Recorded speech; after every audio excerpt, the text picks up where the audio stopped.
Hi everyone, Mr. Hawkins with Hawkins Tech, and I've been using iOS 18.3.1 for the past couple weeks. And in this video, I'm going to give you my overall experience running iOS 18.3.1. I'm going to go over my battery life, battery health, and performance. And at the end of the video, I will share my Geekbench score that I ran on my iPhone and my iPad. But first, let's talk about a little bit of news from Apple. Yesterday, Apple released the iPhone 16e. I did a YouTube video of it on my channel.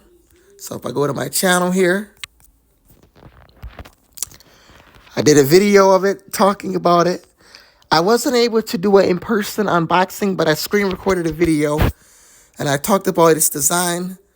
Some people are disappointed with this phone due to the fact that it only has one camera and it lacks MagSafe, which is Apple's wireless charging. Not sure why they could not have put MagSafe on this device. But it does have Apple Intelligence and its overall bigger design.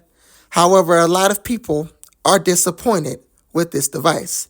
Comment down below, what do you think of this iPhone? Now, as far as my performance running iOS 18.3.1, if I go into podcasts, wait for it to load here, do a little scrolling here. I'll go to the next page, wait for it to load.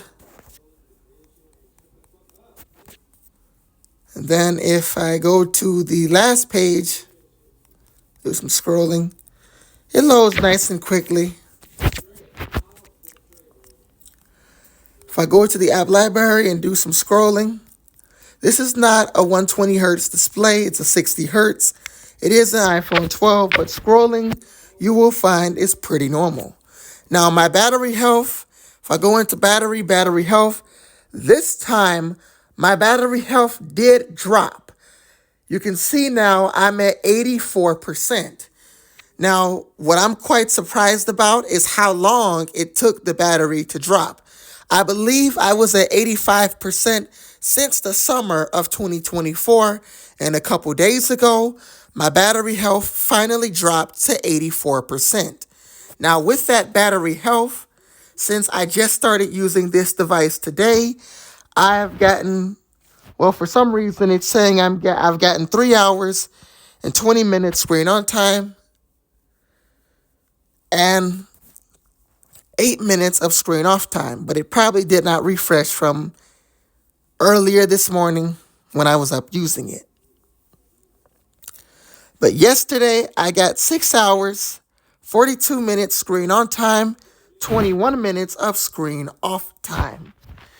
Now, as far as my performance, or my Geekbench score rather, I ran it before I made this video. I scored 2,069 for single core, 4,665 for multi-core. And if I take a look at last week, I scored 2,080 single core, 4,756 for multi-core. Now, I airdropped my iPad score on here as well. And on the iPad Air 4th generation, I scored 2,094 for single core, 4,968 for multi-core. And if I take a look at last week, we scored 2,096 single core, 5,089 for multi-core. And that is on my iPad Air 4th generation. Now, as far as when to expect the next update from Apple, well, as you can see, we are in March, the month of March. Now, I don't expect iOS 18.4 to release this month since we got it pretty late in February. However, I do expect it to release next month, but I'll talk about that in just a sec. This week, the week of March 3rd, I would expect iOS 18.4 Beta 2.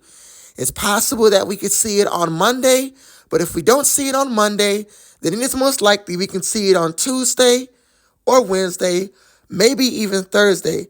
Now, this is unlikely, but if Apple needs to push it this far, we can even see it on Friday. I thought we don't get beta updates on Friday, But I guess I was proven wrong with the release of iOS 18.4 Beta 1. However, I hope Apple releases it early, like maybe on Monday or Tuesday with iOS 18.4 Beta 2. And then I won't expect the final release probably until April 14th. When it does come out, I will have a video talking about what's new. Also, this month, we are also expected to get invites to WWDC, where it shows off iOS 19, iPadOS 19, macOS 15, or macOS 16 rather, watchOS 12, tvOS 19, HomePodOS 19, and visionOS 3. As far as what features will be coming with iOS 19, well, one feature we could be getting is circular icons. Apple may take inspiration from the Apple Vision Pro and give us circular icons. I really hope they do. Now, if I'm able to upgrade my iPhone and I have a 16 Pro or 15 Pro, then this iPhone 12, I will install iOS 19 and make videos for you guys.